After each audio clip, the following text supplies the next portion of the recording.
Hello traders. Today's highlights: the U.S. dollar has regained momentum the past day as European data has been lackluster. It's Friday, April 20th, and here is our daily market review. Wall Street lost some ground on Thursday as caution entered the broad markets again. The U.S. will not publish any significant data today, but yesterday's Philly Fed manufacturing index numbers were solid. Asia has been relatively quiet this morning, but equities have shown the ability to gain slightly in Japan and China.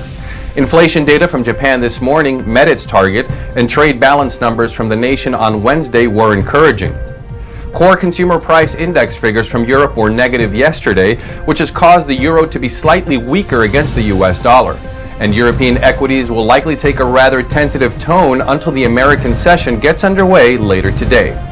The U.S. dollar has been slightly stronger the past day as rather lackluster inflation reports from the UK and EU have been published this week. And retail sales numbers from the UK stumbled yesterday per its report. The European Central Bank will conduct its monetary policy meeting next week, but no major changes are expected. And Bank of England Governor Mark Carney began to back off rhetoric about an impending interest rate hike from the UK next month.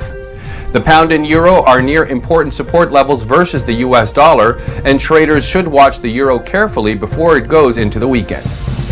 U.S. crude oil has stayed a big story as it has continued to gain on speculative trading. Cold weather in the U.S. has helped demand for the commodity, and heightened geopolitical concerns have helped its upward momentum too. Crude oil is trading above 68 U.S. dollars per barrel this morning. Canada will release its consumer price index data at 12:30 GMT. Thank you for watching. Have a good trading day, and we'll see you again soon.